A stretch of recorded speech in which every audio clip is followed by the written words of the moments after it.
Hello everyone. आजच्या लेक्चरमध्ये आपल्याला बघायचं आहे पायथॉनमध्ये लिंक लिस्ट कशी क्रिएट करायची आणि एक आपण एक्झाम्पल बघणार आहोत. Create a simple link list with 3 node. Okay, node म्हणजे काय ह्याची माहिती आपण लास्ट लेक्चरमध्ये बघितलीच आहे. लिंक लिस्ट क्रिएट करण्यासाठी 2 क्लासेसची गरज लागते, ते म्हणजे नोड क्लास आणि लिंक लिस्ट क्लास. नोड क्लासमध्ये आपण नोड डिफाईन करतो, नोड असाइन करतो आणि त्या नोडला असाइन करण्यासाठी self dot data is equal to data आणि self dot next is equal to none ह्या 2 व्हॅल्यू असाइन करायला लागतात. कारण नोड हा 2 पार्टमध्ये डिवाइड असतो. फर्स्ट पार्टमध्ये ॲक्च्युअल डेटा असतो आणि सेकंड पार्टमध्ये ॲड्रेस ऑफ नेक्स्ट नोड असतो. हा आपण ह्याची माहिती फर्स्ट व्हिडिओमध्ये बघितलेलीच आहे आणि म्हणूनच आपण नोड क्लासची गरज भासते. नोड क्लासमध्ये नोड आपण डिक्लेअर करतो आणि दुसरा क्लास आहे लिंक लिस्ट क्लास. तर लिंक लिस्ट क्लासमध्ये आपण सेल्फ डॉट हेड इनिट फंक्शनमध्ये self dot head is equal to none लिहितो. लिंक लिस्टची सुरुवात हेड नोडपासून होते. जो फर्स्ट नोड असतो त्याला आपण हेड किंवा फर्स्ट नोड कन्सिडर करतो आणि जो लास्ट नोड आहे त्याला आपण टेल म्हणतो. म्हणजेच लिंक लिस्ट हे चेन टाईपमध्ये स्ट्रक्चर आहे. त्याला स्टार्टिंग और एंडिंग पॉईंट आहे. स्टार्टला आपण हेड नोड म्हणतो आणि एंडला टेल नोड म्हणतो.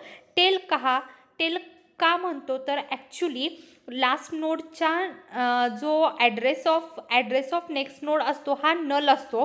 म्हणजेच त्याच्यामध्ये कुठल्याही दुसऱ्या नोडचा ॲड्रेस स्टोअर नसतो. म्हणूनच आपण त्याला नल असाइन केलेला असतो लास्ट नोडला आणि तो इंडिकेट करतो tail of your link list. Okay, आपण त्याची ॲक्च्युअल डायग्राम पण बघितलेली आहे सिंगल लिंक लिस्टच्या लेक्चरमध्ये. त्याच्यामध्ये आता तुम्ही डायग्राम बघा की ABCD हे 4 नोड आहेत. ए हा नोडला हे हेड असाइन केले आणि डी नोडला आपण नल असाइन केले लास्टला, बिकॉज इथं तुमच्या लिंक लिस्टचा एंड झाला आहे आणि लास्ट डीप नोडमध्ये कुठलाही ॲड्रेस स्टोअर नाही म्हणून त्याला इनिशियली नल असाइन केलेला आहे. म्हणजेच इथं तुमची लिंक लिस्ट एंड झालेलं आहे. ओके, तर आपण नोड क्लास लिहिला, लिंक लिस्ट क्लास लिहिला आणि ह्या 2 क्लास क्रिएट करून आपण काय करायचं आहे, सिम्पल लिंक लिस्ट क्रिएट करायचे आहे. ठीक आहे, आता ह्याच्यामध्ये ह्या प्रोग्राममध्ये पण तुम्ही बघा simple Python program to introduce link list. Okay, ह्याच्यामध्ये पण पुन्हा आपण काय केला, क्लास लिहिला, नोड क्लास असाइन करणार आहे म्हणून क्लास नोड नावाचा क्लास क्रिएट केला. त्याच्यामध्ये function to initialise node object initialise करण्यासाठी एक फंक्शन लिहिलेलं आहे आणि ते फंक्शन कुठलं आहे तर इनिट फंक्शन आपण कशासाठी वापरतो, हे एक स्पेशल फंक्शन आहे आणि त्याला आपण कन्स्ट्रक्टर पण म्हणतो. OOPमध्ये इनिटलाच कन्स्ट्रक्टर म्हणतो, हे ऑलरेडी सांगितलेलंच आहे.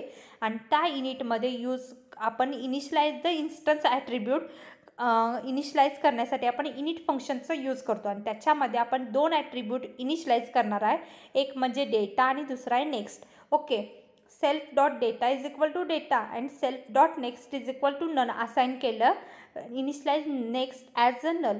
ओके, म्हणजे फर्स्टमध्ये आपण एक नोड क्रिएट केला, त्या नोडला डेटा पार्ट असाइन केला आणि नेक्स्ट पार्ट असाइन केला आणि नेक्स्ट पार्ट नल केला. हा झाला तुमचा एक नोड क्रिएट झाला आणि त्याच्यामध्ये दुसरा एक क्लास लिहिला आहे, link list class content node object.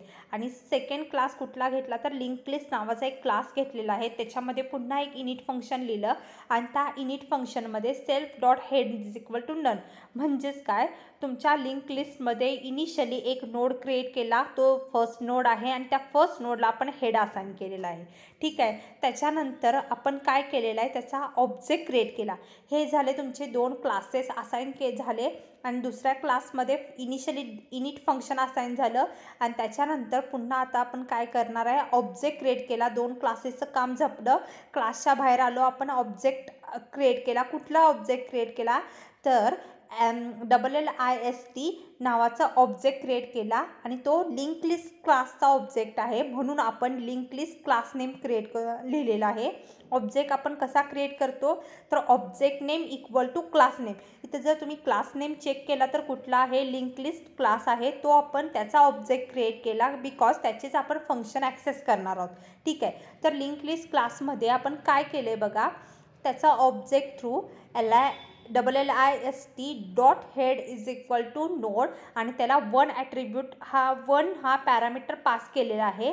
कारण तुम्ही जर चेक केला तर तुमच्या नोड क्लासला पण ऑलरेडी नोड क्लासमध्ये तुमच्या इनिट फंक्शन आहे, त्याला एक डेटा हा पॅरामीटर आहे आणि तुम्हाला नोड क्लासमध्ये एखादी व्हॅल्यू सेव्ह करायची आहे म्हणून तुम्ही नोड क्लासला एक पॅरामीटर पास केला आहे.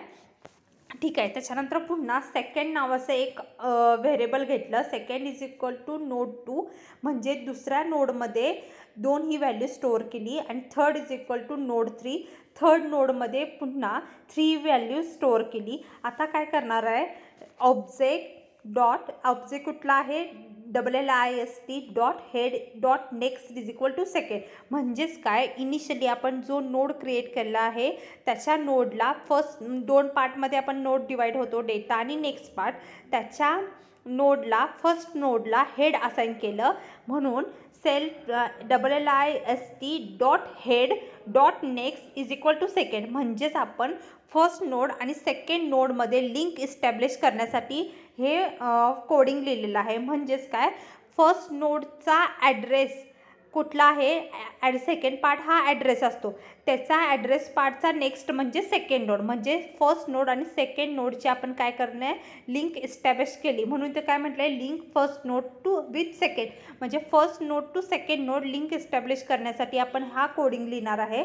आणि ह्या लाईनचं मिनिंग आपण फर्स्ट नोड आणि second node link list through connect केलं. म्हणूनच LLIST.head.next is equal to second. आणि आता सेकंड आणि थर्ड नोड जे क्रिएट केलेलं आहे त्याचे लिंक इस्टॅब्लिश करण्यासाठी आपण कोड काय लिहिणार आहे, second.next is equal to third. का आलं इथं तुम्हाला लक्षात आलं असेल की आपण पहिला नोड क्रिएट केला, 1 2 3 3 नोड क्रिएट केले. फर्स्ट नोडला हेड असाइन केल्या, फर्स्ट नोडची सेकंड नोड बरोबर लिंक असाइन केली, त्याच्यानंतर सेकंडची थर्ड बरोबर लिंक असाइन केली. म्हणून इथं second.next is equal to third. इथं तुम्ही चेक केला तर सेकंडच्या नेक्स्टमध्ये थर्डचा ॲड्रेस येणार आहे. ओके. आणि link second node with third node. अशा प्रकारे आपण सिंपल प्रोग्राम बघितला की त्याच्यामध्ये simple link list with 3 nodes, म्हणजे तुमच्या लिंक लिस्टमध्ये 3 नोड आहेत आणि त्याला आपण लिंक लिस्ट कशी असाइन करायची हे आपण बघितलेलं आहे.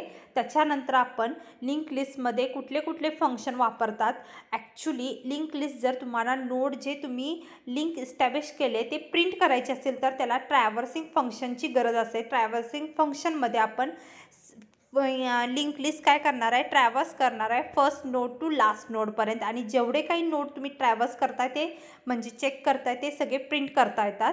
म्हणून आपण त्याच्यानंतर एक फंक्शन बघायचं आहे ते म्हणजे ट्रॅव्हर्सिंग ऑफ लिंक लिस्ट. ठीक आहे, ते नेक्स्ट लेक्चरमध्ये बघूया. त्याच्यामध्ये तुम्हाला कंप्लीट प्रोग्राम कळेल की कसं लिंक लिस्ट ऑब्जेक्ट लिंक लिस्टचे 2 क्लासेस तयार करतो, कसं त्याचं लिंकिंग असाइन करतो आणि कशा व्हॅल्यू आपण ट्रॅव्हर्स करून प्रिंट करतो. ठीक आहे, हा प्रोग्राम आपण नेक्स्ट लेक्चरमध्ये बघूया. आज आपण फक्त एवढं बघायचं आहे की सिंपल लिंक लिस्ट क्लास कसा क्रिएट करायचा आणि त्याचे 3 नोड बरोबर लिंक कशी इस्टॅब्लिश करायची. ओके, बाकीचे पॉईंट नेक्स्ट लेक्चर.